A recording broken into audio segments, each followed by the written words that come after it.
आज मैं आपके साथ डिस्कस करूंगी how to start CSS preparation.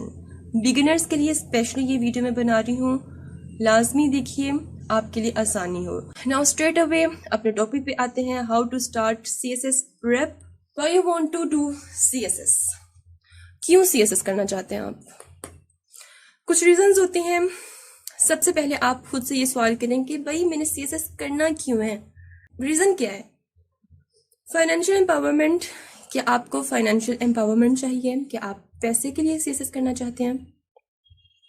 Status क्यों, क्या आप अपना एक स्टैंडर्ड बनाना चाहते हैं सोसाइटी में, आप अपना एक नाम बनाना चाहते हैं? टू सर्व पीपल, या आप लोगों को सर्व करना चाहते हैं?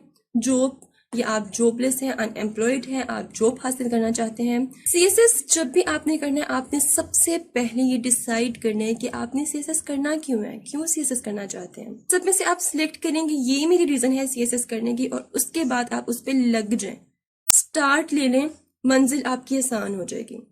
अब दूसरा क्वेश्चन है व्हाट इज CSS। जब भी CSS की बात आती है तो सब समझते हैं कि CSS is all about English. No and not at all. CSS is not all about English. CSS English नहीं है। CSS is based on problems of Pakistan and solutions of Pakistan. आपको पता होना चाहिए कि पाकिस्तान की प्रॉब्लम्स क्या हैं, like water crisis, child sexual abuse, corruption and employment. ये सब पाकिस्तान की प्रॉब्लम्स हैं। आपको ये सब प्रॉब्लम्स पता होना चाहिए। एग्जामिनर आपसे क्वेश्चन करेगा कि भाई ये प्रॉब्लम है पाकिस्तान की, आप अपना पर्सपेक्टिव दें, आप इसका सॉल्यूशन बताएं, बस यही CSS है। सिर्फ एग्जामिनर आपका माइंडसेट चेक करता है, वो आपका पर्सपेक्टिव, आपका ओपिनियन चेक करता है कि आपको क्या पता है, आप पाकिस्तान में किस तरह का रेवोल्यूशन लेके आ सकते हैं। ये है CSS। अब आते हैं इंग्लिश पे। क्या इंग्लिश इंपॉर्टेंट है CSS के लिए? English is as well very important. Solutions of Pakistan जब आप लिखेंगे, आप किस तरह लिखेंगे? आप उर्दू में तो नहीं ये लिख सकते ना, तो उसके लिए ऑफ कोर्स आपको इंग्लिश अच्छी करनी पड़ेगी। आप जब भी अपना पर्सपेक्टिव देंगे एग्जामिनर को, तो आपने वो इंग्लिश में लिखना है। आपकी इंग्लिश इतनी अच्छी होनी चाहिए कि एग्जामिनर को लगे कि इसको ब्यूरोक्रेट बनना चाहिए लाजमी। इंग्लिश किस तरह अच्छी होगी, जरा वो बात करते हैं। ये कुछ स्टेप्स हैं।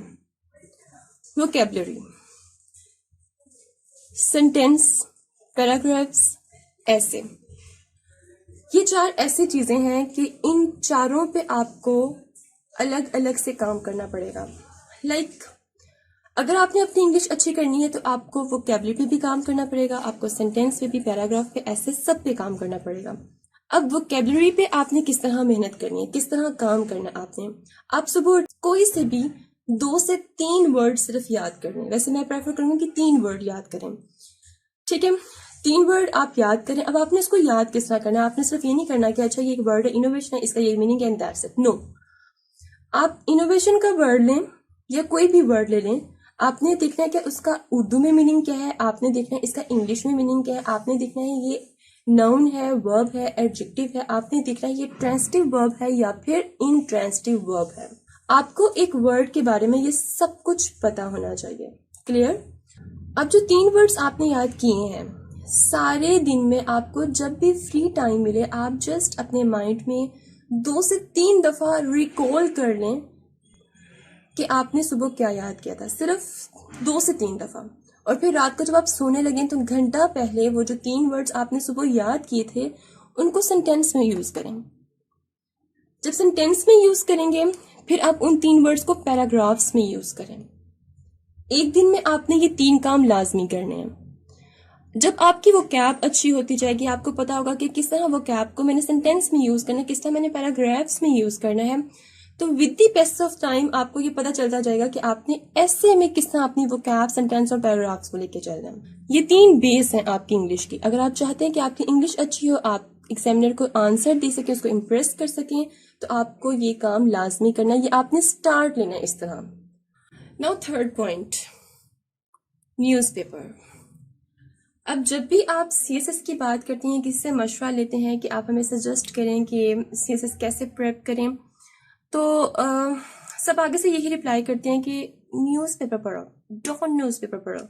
सब डॉन को ही प्रेफर करते हैं। मैं आपके साथ अपना एक्सपीरियंस शेयर कर रही हूँ कि जब मैंने इसका स्टार्ट किया और सबने मुझे ये कहा कि आप डॉन न्यूज़पेपर से स्टार्ट करें, और जब मैंने डॉन न्यूज़पेपर खोला, मैंने पढ़ना शुरू किया, उसकी वो कैब इतनी मुश्किल थी कि मैं कभी सीएसएस की अटेम्प्ट दे ही नहीं सकती। जो मेरे जहन में एक पहला इमेज बना वो ये बना कि सीएसएस तो बहुत मुश्किल है। ये मुझे कब लगा? डॉन पढ़ने के बाद, क्योंकि डॉन की कुछ वोकैबुलरी सीरियसली बहुत मुश्किल है कि जब जो बिगिनर होते हैं वो जब स्टार्ट लेते हैं और स्टार्ट ही डॉन से लेते हैं तो वो कहते हैं कि नहीं भाई सीएसएस करना ही नहीं है। तो मैं आपको रिकमेंड करूंगी कि अगर आप न्यूज़पेपर पढ़ना चाहते हैं, ऑफ कोर्स न्यूज़पेपर पढ़ना ही है आपने, आप एक वीक में 3 दिन न्यूज़पेपर पढ़ लें, लेकिन न्यूज़पेपर लाजमी पढ़ना है। लेकिन जब मैंने अपना स्टार्ट लिया था तो मैंने न्यूज़पेपर डेली पढ़ा था। न्यूज़पेपर इज नॉट लाइक कि आपने रोज डोंट पढ़ने, आप उर्दू की मैगजीन से स्टार्ट करें। उर्दू का मैगजीन का मतलब यही नहीं कि आपने रिसाले वगैरह पढ़ना स्टार्ट कर देना।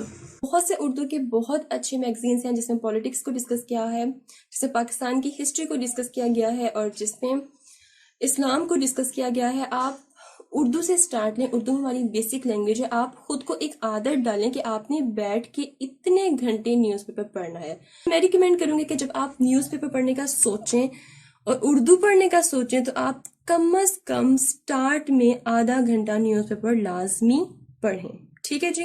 अब एक दूसरा न्यूज़पेपर है द फ्राइडे टाइम्स। ये इंग्लिश न्यूज़पेपर है, बहुत इजी है, इसमें वोकैबुलरी भी बहुत अच्छी है, सिंपल सी वोकैबुलरी है। जो बिगिनर्स है के लिए बहुत अच्छा न्यूज़पेपर है। देखिए इसका नाम है द फ्राइडे टाइम्स। आप अपने टाइम टेबल में ये ऐड कर लें कि आपने ये न्यूज़पेपर फ्राइडे को पढ़ना है। क्लियर? स्टार्ट में एक पूरा वीक सिर्फ और सिर्फ आधा घंटा न्यूज़पेपर पढ़ें। जैसे जैसे टाइम गुजरता है आपकी आदत होती जाती है कि आप बैठ के न्यूज़पेपर पढ़ सकते हैं, तो आप अपना टाइम ड्यूरेशन बढ़ा सकते हैं। Now fourth point, game. आप अपने साथ एक गेम खेलें, बहुत मजे की गेम है, रोज आपने खेलनी है अपने साथ।